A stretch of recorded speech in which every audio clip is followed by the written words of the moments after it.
Up next, we have a presentation on building a blueprint for India's sovereign AI and cloud future. For this, please join me in welcoming on stage Mr. Sunil Gupta, co-founder, CEO and MD, Yotta Data Services, and Mr. Venkatesh Krishnan, Executive Director, Public Sector, Microsoft India and South Asia. Please give both of them a round of applause. Good morning once again. So the topic of conversation, as we are having since morning, is for India to adopt this big wave called AI for the benefits of citizens across all walks of life, across industries, whether it is agriculture, whether it is healthcare, whether it is education, whether it is commercial ventures like FMCG or banking or finance or media, entertainment, all walks of life. In fact, AI will be coming into our personal lives also, has come into our personal life all the time, right? If we have to, India has to build this huge base and adopt AI in a very, very significant way. India has to create a large infrastructure which is sovereign and also equipped with the best global technologies. How do we build that? What are the challenges? How do we overcome those challenges? So the topic of this presentation, in the next 10 or 12 minutes, I will try to briefly cover this topic, and I'll obviously come to the agenda, what is the India's AI opportunity. I don't need to talk about it. I think everybody is talking about it, reading about it. What are the challenges in scaling up of building AI and adopting AI in India? And of course, I'll come to a solution, which we hope this combination of Yotta Shakti Cloud and Microsoft Azure AI Cloud will be able to deliver on a very, very scalable way. This is something which we all know. AI has entered into our professional life and our personal life in a way nobody imagined. When internet came in our lives just about 25 years back, there was a lot of discussions whether it is a fad or whether it is going to impact our lives. And if we see today, after 25 years, I'm sure nobody will dare to call internet as a fad. It has become a part and parcel of our life. So today, if there's at all any discussion where anybody says AI is also a fad which will go away, possibly we are living in a fool's paradise, and we know AI is impacting life in a much, much more significant way, possibly in the same way as the discovery of electricity or discovery of wheel has done to human life years back. If we simply see where AI has progressed in the last few years, possibly in India, we still are touching at the starting point of AI, and we don't actually still realize the impact of AI which it has done in the global developed markets like a US or a China and many other worlds. But if you see the projections of where is the AI market going worldwide and where it is expected to go by 2035, it is going to become almost $3.68 trillion market, which you can correlate to, it is equivalent to GDP of India itself. So AI as an industry itself will become almost equivalent of the GDP of a very large country like India. And if we see the numbers for India, this number today possibly is $11 billion, which is a significant number. If you see this number in 2035, it's expected to become 10 times. And I'm very sure this number is coming based on the projections, use cases, and industry dynamics of today. But once we see the next slide, and when we see what is the potential, what is the underlying opportunity, the latent opportunity in India, based on various factors of India's digital adoption, we'll see this number of India in 2035 will possibly be significantly higher than this. Key point to note again I'm saying is, if you see the movement globally from 2025 to 35, it is 5 times growth, but in India, the growth will be 10 times, which means the CAGR growth in India from today in the next 10 years is expected to be almost 40%. And why we say so? I think this is something I have been talking about for last almost 2 years or more. There is sometime what we do is that we see the demand as is visible to us, but we don't see the demand which is latent. There are tailwinds, there are drivers in the market, but we don't realize this. But we keep on building our infrastructure and we keep on putting our supplies and our industries based on the visible demand. We don't see the latent factors which are going to drive the industry. That is the same case for AI. What is the thing which is going to drive AI in future for India? We have today more than 1 billion people. Nobody realized India has got more than 1 billion people connected to internet. And out of that 1 billion people, we have got 800 million people. I was just reading this data latest today morning itself. We have got today more than 800 million, 80 crore log smartphone pe internet consume kar rahe hain, right? And if we just see this number, majority of the AI use cases in the world and in India will ultimately result into some applications on our mobile, just like you are consuming a Facebook or Instagram or many other apps on your mobile. In AI-driven apps also ultimately will be consumed on our mobile, most of the cases other than the physical AI in the form of sensors or connected cars and things like that. So if India has got 80 crore mobile phones, smartphones, right, where they are consuming some digital content day in and day out, if some good use cases driven by AI, focused on education, agriculture, healthcare, banking, or any other cases, start coming on our mobile. And mobiles in India are very cheap with great data plans. You can just imagine what will happen to those AI use cases. They will just take off like anything, just on the base that India is highly digital maniac country. The adoption of digital in India is like no other country in the world. We are so digitally enabled. So AI is going to become hugely big in India as a consumer. And if you see on the supply side, for last 3 decades, India was the leader in, engineering, in software and services. We all talk about Infosys, TCS, Cognizant and all. But what is AI? Ultimately, it's again physics, science, engineering, mathematics, where Indians are good at. So it is only a matter of repivoting our whole IT industry towards AI, making sure our skill sets are used, making sure our startups are used, and making sure that we develop the compute infrastructure. And we'll be leading in AI, even as a supplier to the world, catering to our own demand and of course catering to the whole world itself. And that is where the potential of AI lies. And that is what we need to work for. But when we do that, what are the challenges today, right? We talk about great talent in India. We talk about great skill set in India. We talk about digital adoption in India. All this is good, but the challenges today, why we are not building AI at the scale which India should do? Why are we not adopting at the scale India should do?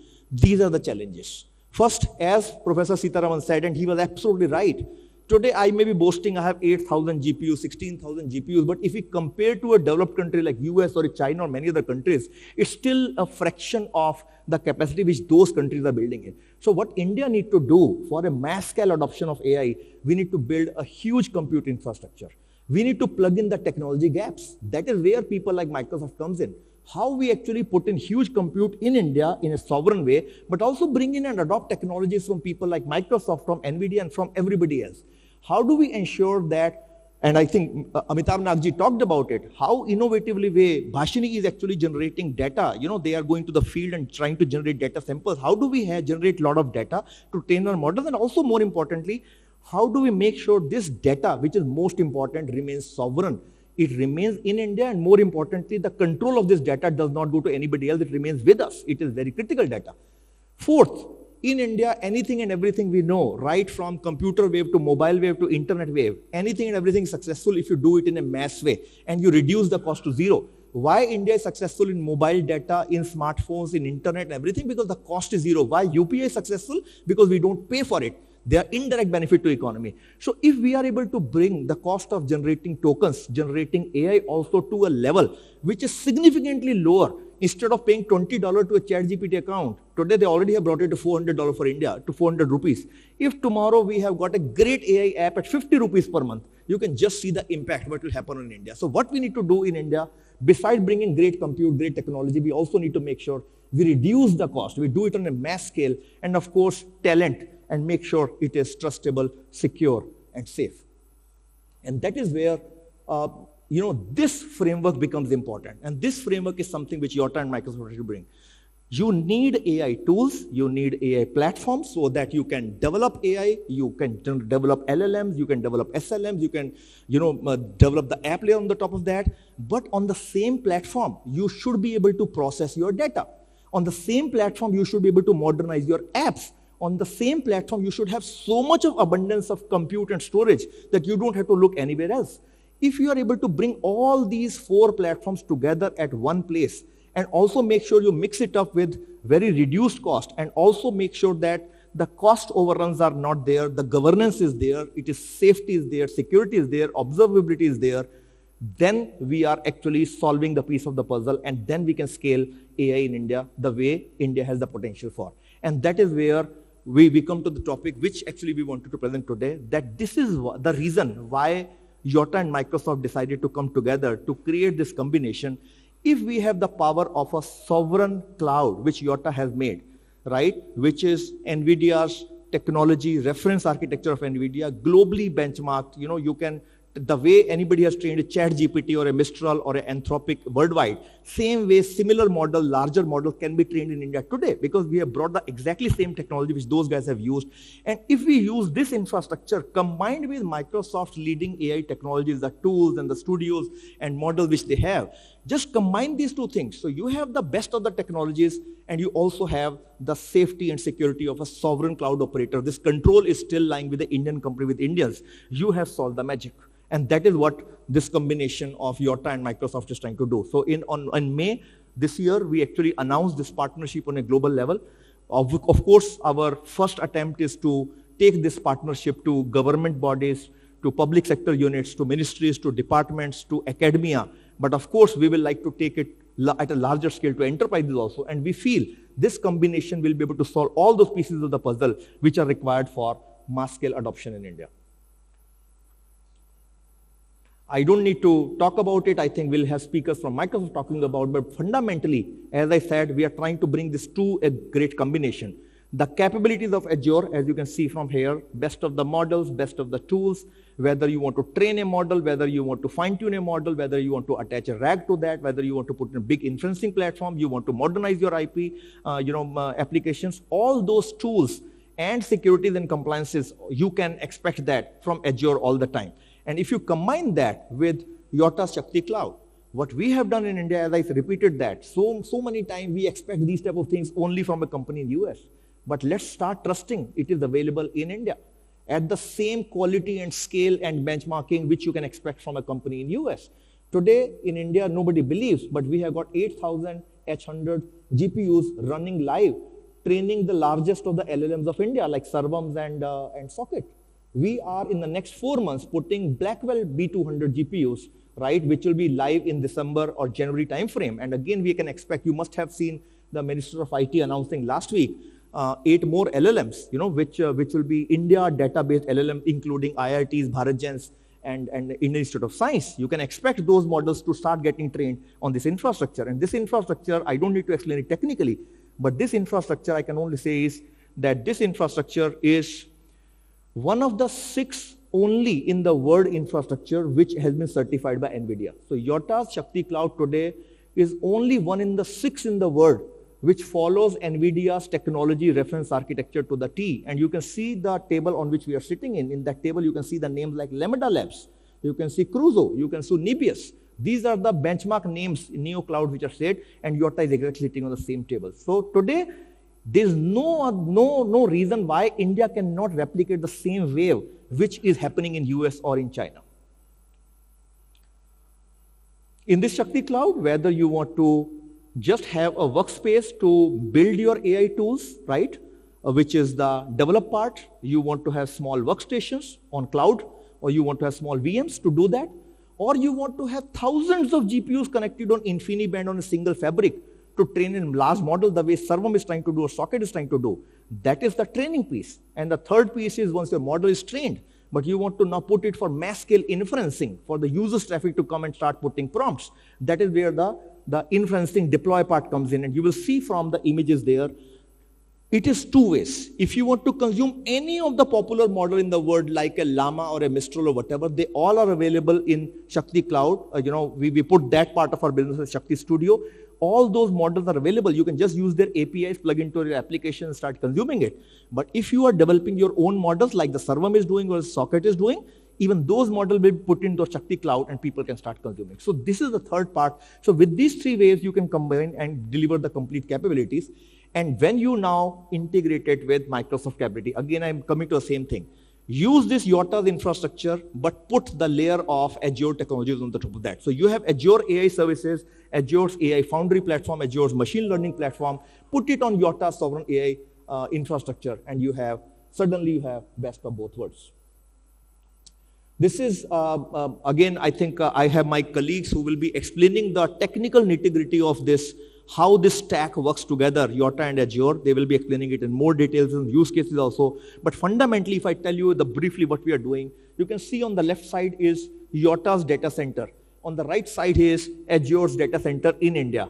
What we have done in Yotta's data center, on the left in the blue and orange, you can see, is the Yotta Shakti Cloud technologies, our GPUs, our storage, our InfiniBand, our own software layer. Within that, you can see a wide platform where Azure's technologies actually have been brought into Yotta's data center itself running on our GPUs and CPUs. So we actually have brought in Microsoft Azure technology running right on Shakti Cloud itself in our data center within our security parameter.